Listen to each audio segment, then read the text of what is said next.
Welcome viewers to another episode of Just for the Record. I'm joined today with Honorable Vincent Wheatley, who is the Minister of Health and Social Development, and he will be speaking on his first 100 days in office and what's next in store during his term. Well, we get to all the details right after a quick commercial break. Father Jesus, that line you long like church service. Alright, do enjoy the rest of the day. Next customer line, please. Wait, hold on a second. Yes, Sonny boy, come, yes, Good son. morning. Good morning, Sonny boy. Hold on there. You must have cut fun people. It's okay, I'll take care of it. What? No man to take care of me. How may I assist you?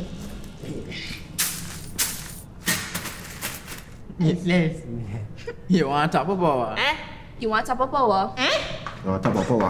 Join the prepaid party with CCT and enjoy more affordable data plans, more top-up promotions, more savings with hero bundles, and more value for your money each and every Tuesday with Top Up Turn Up Tuesday. Visit a CCT store today or anywhere CCT Top Up is sold and top up your phone. 5, 10, 15, 20, 25, 30. You want top of power? We now return with more Just for the Record. Well, welcome back, viewers. As mentioned prior to the break, I have with me Honorable Vincent Wheatley, Minister for Health and Social Development, who's here to speak about his first 100 days in office, as well as some of his many plans, not only for the territory, but also for his 9th district. Welcome, Honorable Vincent Wheatley, and thank you so much for joining us here on our Just for the Record program. Thank you, Kamal. Always a pleasure being here with you. Okay, great. I want to dive right into it. You know, obviously, the Minister of Health and Social Development would have been different from your Minister of Natural Resources, Labor and Immigration. I want you to speak firstly and foremost how it has been your first 100 days in office under this new portfolio. May I just, in one word, learning. A tremendous learning experience. Being a new minister with a new permanent secretary, it's all about learning, trying to find the lay of the land, so to speak. So it's been a lot of planning, a lot of understanding. If you're going to go to a new ministry and make changes, you better understand the lay of the land before you jump in making any drastic changes. So I've really taken the position, learn as much as you can learn of all the areas before you go making any drastic changes. And what about your first 100 days in office? Speak about how that experience has been. I know you would have spoken about, you know, meeting your permanent secretary, both you guys having meetings and having an idea as it relates to what needs to be done in the ministry as well. I know there's lots of new staff that you would have encountered as well. Speak about that experience. Again, for me, I'm very open-minded. Most of the staff I knew before working in the Deputy Governor's office, so it wasn't as much of the new staff, but the new responsibility. Talk about the incinerator has been a plaguing issue for many years. Talk about the prison that falls under the Ministry of Health. Talk about primary health care, HSA with the hospital, and talk about solid waste in general. All these things, gender affairs, fall under the Ministry of Health and Social Development. And of course, social protection policy. So it's really been a mouthful to take on and try and figure out, well, where should I start?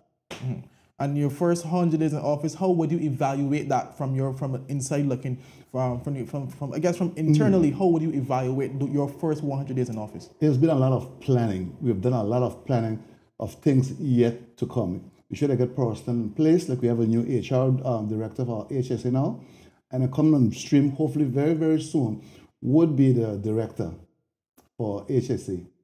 And then, of course, the incinerator. As we speak, the current director, the director is currently away in Virginia looking at those paths for the incinerator to try and get fixed before this very year is over. And then, of course, we have coming on stream the waste management strategy, the 7 R's.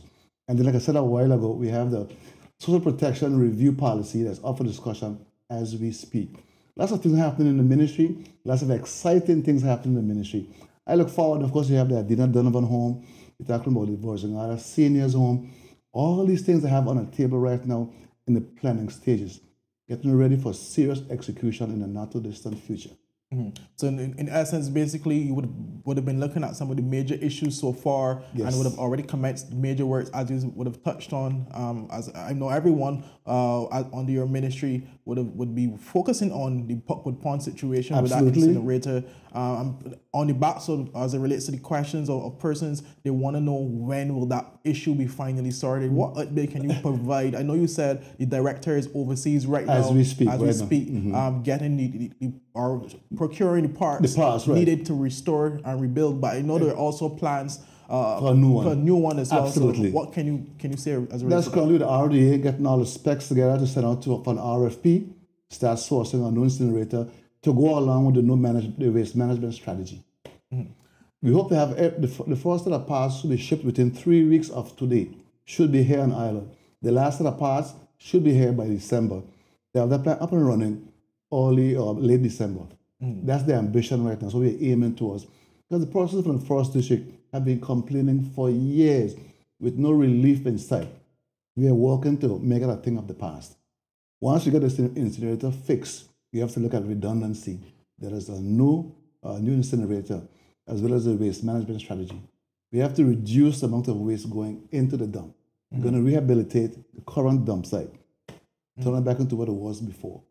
So a lot of work have gone into the new director and his team. Oh my God, these are hard work, and I must commend the new director. He has taken the bull by the horns and running with it. He understands the urgency and the need to fix that situation for the people of the forest and all surrounding areas, including the USVI. And I know that issue of the Puckwood Pond incinerator is such of a big issue that we could spend literally the whole session speaking on that. But we obviously have to move on. I want you to speak about your mandate for your second term in office. What is your mandate for your second term in office? Definitely healthcare. We have to improve our primary healthcare. What we have seen over the years, anybody could tell you this, we have seen a decline in the level of primary healthcare. That is the clinics, programs like the CHIP, the Complete Health Improvement Program, and all these programs that are so important in preventing disease, they are thrown by the wayside. So improving and bringing primary healthcare back on stream, incredibly important to me. Even as we speak about dialysis, another hot emotive topic, there are all kind of studies and things as to why we shouldn't have a dialysis machine unit in Virgin Islands. I'm the one who travels on a boat with these dialysis patients. I'm the one who drives some of them down to dialysis. I sit in dialysis with the patients in there. I talk to the doctors, the technicians, and I can tell you this, from all my discussions, we have to have a second dialysis unit. And that unit should go and will go in Virgin Islands. And you said your mandate is to focus on health as well. We do primary know healthcare. Primary healthcare. We do know of the situation as it relates to the sister islands with Antigua, for example. Access, yes. When it comes to access, but not only that, airlift has been a big situation. What have you been doing so far since coming into office as a representative? Airlift, for the most part, has been an issue of the past. We are working with this one airline, because we haven't heard much about it lately. Persons who are ill are taken from Antigua, brought to Tortola. It's not really a big issue right now. What we want to do is to raise the standard of what airlift is going to look like on Antigua. For the most part, it's not really a big issue right now. You are sick, they call the airline, he's there. Morning, noon, or night. That's why it's not a big issue spoken of anywhere right now. It's been taken care of, so to speak. But my job is to take what currently exists and move it to the next level. So one of the things we're working on right now is a seven day a week ferry service to Antigua. So if you can't get a plane, there's a ferry. Right now we have 3 days. We are furiously working on it. But this season starting November, we're hoping to have 7-day ferry service for Antigua. So that's one of the goals set in mind, to at least have that 7-day service up and running, hopefully in time before the Lobster Fest. Exactly. That is the ambition. I'm talking with the Permanent Secretary and the Premier. Let's get this thing happen. Let's make it happen for the people of Antigua and for the persons who want to visit Antigua. Okay, great. And speak about some of the other major objectives that you have in mind before the ending of your term, this second term in office. I know you spoke about the Puckwood Pond situation. Yes, sir. You spoke about the health, getting the 7-day service by now in November. What are some of the other goals you have in mind? Separation of the Brigada Flags primary and secondary. We finally got the land transferred. Must have been within the last 100 days. The land was transferred. We're hoping to break ground before this year is ended. Also, we want to bring a YEP center to Virgin Islands, where young people they need a lot more help than they're currently getting on Virgin Islands. A YEP center will go a long way in relieving that burden. That ground should be broken by next month, October. We have to break ground on the new YEP center. And that center will not only be for YEP, but any other youth group who wants to use the facility are free to do so. We cannot do too much for our young people. The more partners we have helping us with our young people, I'm going to take them all. I'm going to take them all. We must do every single thing we can to assist our young people to get them into where they need to go, to help them fulfill purpose and empower the people to be who they are destined to be. I know also too you would have spoken about the situation of VG when it comes to the land distribution and stuff. Yes. I know land distribution have been a major for a long time issue on Anegada and across the territory in certain areas too as well. I am so glad you mentioned land because I was going to get there eventually. Yes. The policy issue will come before cabinet before September month is out. When that happens, land distribution begins for us in Anegada because most of the work has been done there already. We got about 200 titles and leases ready to go as soon as we approve the policy in cabinet. This policy came out of the COI when they looked at how we handle lands and they said it wasn't transparent enough, it wasn't fair enough, and so forth and so forth. That policy has been done, and I must thank P.S. Barkley, the Premier's office, for really pushing that over the edge. We're now ready to take it to cabinet, and the land starts to fly. From Anegada, we move to Virgin Islands and every place else. But Anegada is the most advanced in terms of all the work we have done before. To get it to where we can say, okay, we've done all the background checks, everything checks out, let's go. Before this year is over, they're going to be getting their deeds this year, 2023.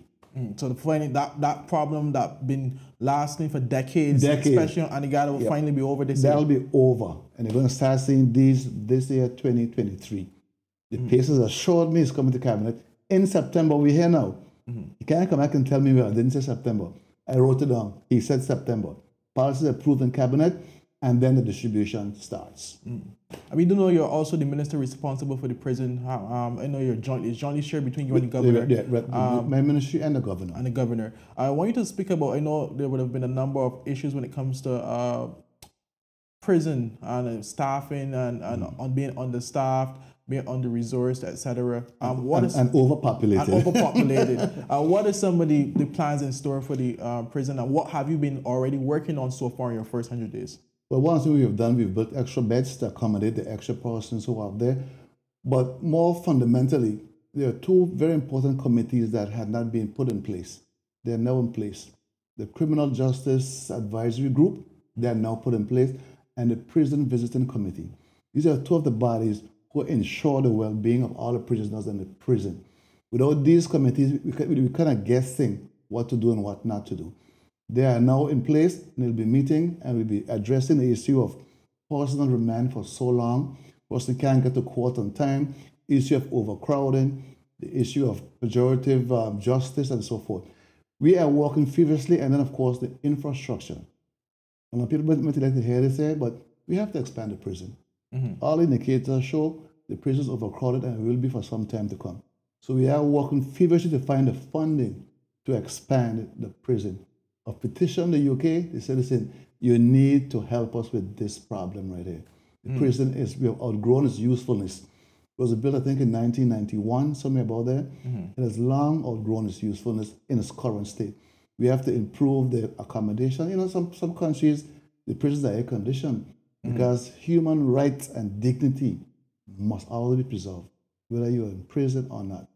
The human rights are still intact. And we also have to bear in mind that was initially a temporary location, considering the devastation of Hurricanes Irma and Maria. For some persons, yes. So now we, as it relates to now, we're already advanced stage, 5-6 years removed. What's next in store for such? So will it be a situation where we're expanding on the same piece of property about some gut? Oh, no. We're situation where you're going outside, yes. We have the land space there already. And one of the things I want to focus on during my tenure is a reintegration program. Prisoners aren't meant to die in the prison. They're meant to spend a certain time there for the wrong they have done. After the time expires, they have to be brought back into society. We want to go through a whole reintegration program, so when they come back out of the prison, they can function as normal persons. So we're going to make sure they have options to things like woodwork, things like welding, culinary arts, agriculture, farming. All these programs I want to bring on stream soon, before my tenure is up. to make sure persons leaving the prison aren't leaving the way they went in. They've gone through rehabilitation and a full reintegration program. And the prisoners who have mental health situations, we're going to make sure that they're removed from the prison and placed in proper wellness situation. The prison is not a place for mentally disabled persons. Mentally ill persons should not be in a prison. It's not the place for it. It's not helping them any. And prior to the election, you would have called for greater equity among districts when it comes to budgeting, Absolutely. etc. What have you been doing so far in the first 100 days to ensure that equity among those districts, especially for VG? We'll be right back with more Just for the Record after this short break. At Higher BVI, we're not just about business. We're about empowering lives, and that is because we aspire to inspire. By choosing us, you're supporting a company that believes in equal opportunities, diversity, and community growth. Our mission goes beyond profit.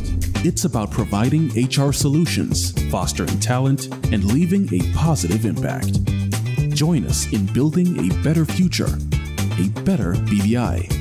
Choose Higher BVI, where your support isn't just a transaction, it's a transformation. Together, we're changing lives in these beautiful Virgin Islands.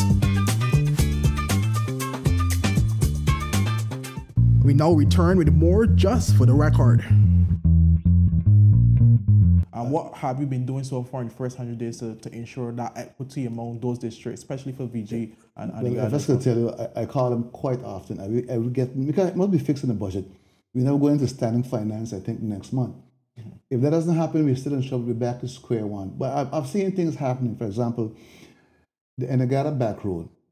They started some work there about 8 years ago. They never completed the work. All the steels remained in the roads.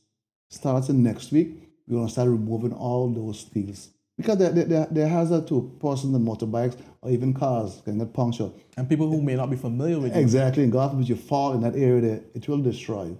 We're going to remove all those steel works that starting next week.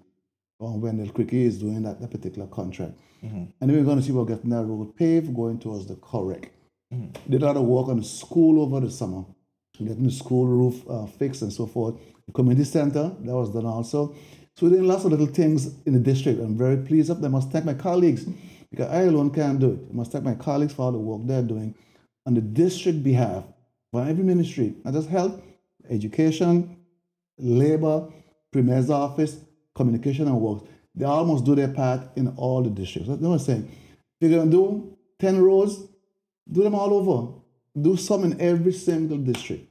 Equity among districts means you're spending a certain amount of money in every single district. Sometimes you see money focused on only one area and other areas are left out. We can't continue like that because we're all taxpayers and we're all human beings. Let's do equity among all the districts. And I know, for example, too, look from the outside looking in, people will be like, okay, well, you say you were going to do X, Y, Z when you get in office. You are in office. Why haven't we been seeing what you would have promised? Now, I want you to speak on some of the challenges that you would have faced, especially in this new ministry. I know you would have had a term initially from the outside looking in, and then actually being the Minister for Natural Resources, Labor and Immigration, you would have met a number of bureaucratic structures that would have prevented you from progressing in some of the initiatives you would have had.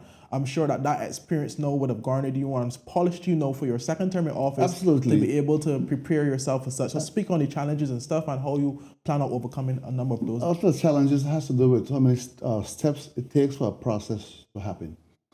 You have to learn what those steps are because any one step is not completed, the whole process falls apart.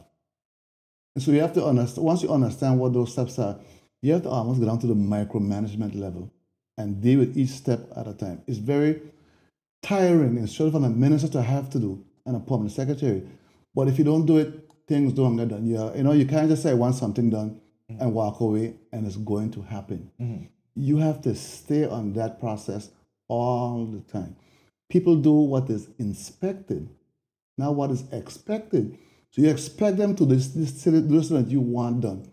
But if you don't come back and check and see and inspect the process in something I've learned, you don't inspect the process, it falls off and nothing happens.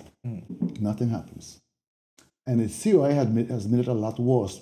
They've kind of weaponized accountability to a person that's afraid to act. The public service sometimes often afraid to act. And they will tell you, Minister, me ain't going boss. I'm afraid to make that decision that needs to be made because I might end up in trouble. So we have that problem dealing with also, where accountability is kind of weaponized. People they're afraid to act. But you're being paid to serve the public. So you have to do your work and you have to produce. Not be a champion for getting things done in the public service.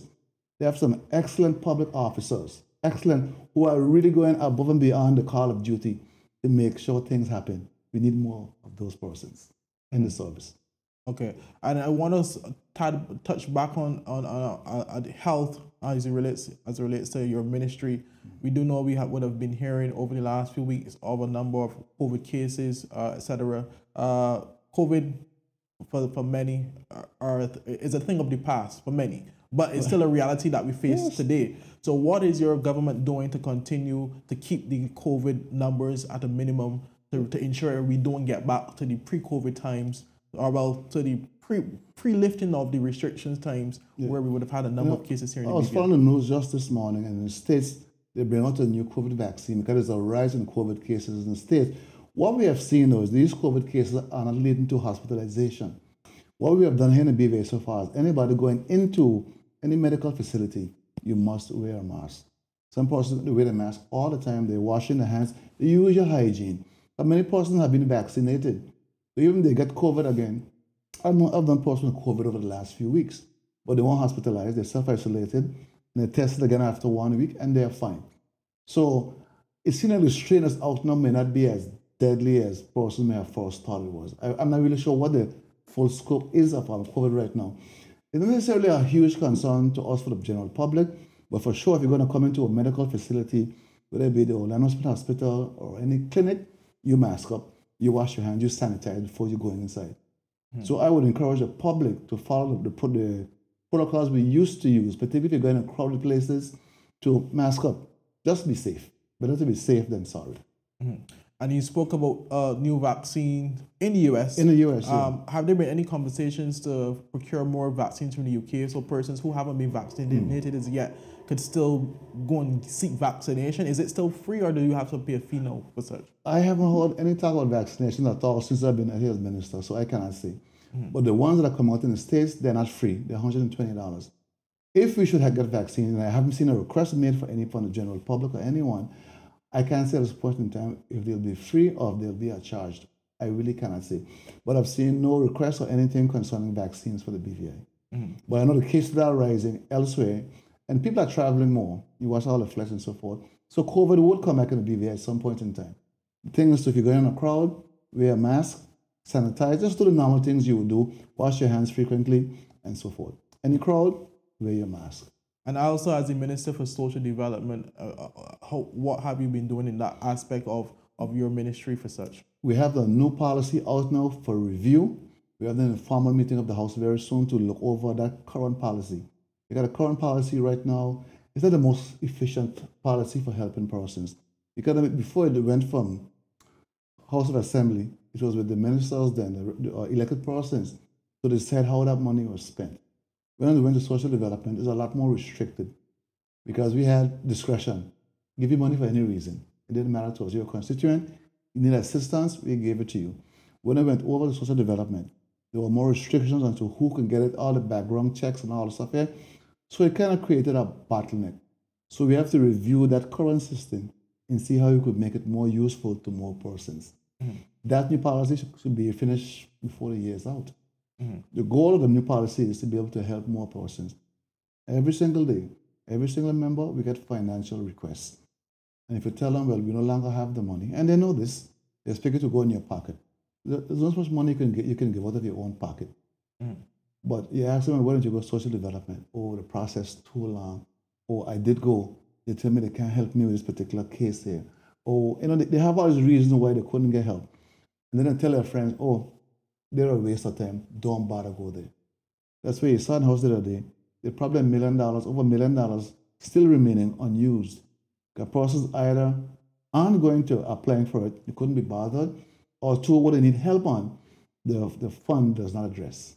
So we have to review that whole current policy to make it more useful the population.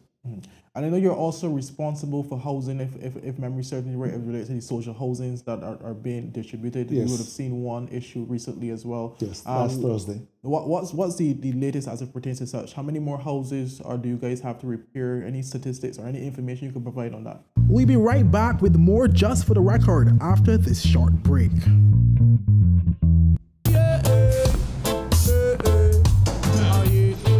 Father Jesus, that line you long like church service. Alright, do enjoy the rest of it then. Next customer line, please. Wait, hold on a second. Yes, sonny boy, come, yes, son. Good morning. Good morning, sonny boy. Hold on there. You must have cut front of people.